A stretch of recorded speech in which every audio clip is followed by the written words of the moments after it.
दोस्तों, आज 5 अक्टूबर 2025 रविवार है। सबको मैं 2 मिनट क्लास में स्वागत करता हूँ। आज के क्लास में हम लोग देने वाला വാക്ക് यही है, ഞാൻ എത്ര ശ്രമിച്ചിട്ടും എനിക്ക് ഹിന്ദി സംസാരിക്കാൻ കഴിയുന്നില്ല. ഇത് നമ്മൾ ടോക്കിംഗ് ലാംഗ്വേജിൽ നമ്മൾ പെടുത്താറുണ്ടല്ലേ.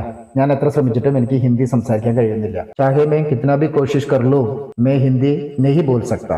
चाहे मैं कितना भी कोशिश कर लूं मैं हिंदी नहीं बोल सकता സംസാരിക്കാൻ കഴിയുന്നില്ല. No matter how hard I try I can't speak Hindi. അതിന്റെ ഇംഗ്ലീഷ്. ഇനിയിപ്പോൾ എന്താ ചെയ്യുക എന്നൊക്കെ പറയില്ലേ നമ്മൾ. ഇനി എന്താ ചെയ്യുക? अब क्या करें വാട്ട് ടു ഡു നൗ. ഒരു കാര്യം ചെയ്യൂ. അപ്പോൾ വേറെ ആൾ പറയുന്നു, ഒരു കാര്യം ചെയ്യൂ, ഉണ്ണിമാഷിന്റെ ക്ലാസ്സിൽ ജോയിൻ ചെയ്യൂ. ഡു വൺ തിങ്, ജോയിൻ ഉണ്ണിമാഷസ് ക്ലാസ്. एक काम करो, ഉണ്ണിമാഷ് ക്ലാസ് में ഷമിൽ ഹോ ജാവോ, ഹാജരാവാൻ. ഇങ്ങനെ കൊച്ചു കൊച്ചു സെന്റൻസ് നമ്മൾ എന്നും പഠിച്ചു പോകണമെങ്കിൽ വളരെ ഉപകാരമായിരിക്കും. ഒപ്പം ഇംഗ്ലീഷും പഠിക്കാൻ ശ്രമിക്കുക. ഇതൊന്നും കാണാപ്പടം പഠിക്കേണ്ട, മനസ്സിലാക്കിക്കൊണ്ടേ ഇരുന്നാൽ മതി. ഇത് നമ്മൾ മനസ്സിലാക്കും തോറും ബന്ധപ്പെട്ട വാക്കുകൾ വേറെ അടുത്ത എവിടെയെങ്കിലും സെന്റൻസുകളിൽ വരുമ്പോൾ നമുക്ക് കാര്യങ്ങൾ പെട്ടെന്ന് മനസ്സിലാവും. പഠിക്കുന്നത് വരെ എല്ലാവരും ബുദ്ധിമുട്ടുള്ളൂ. പഠിച്ചു കഴിഞ്ഞാൽ എല്ലാ കാര്യവും ഈസിയാണ്. അത്ര മനസ്സിലാക്കുക. ധന്യവാദം.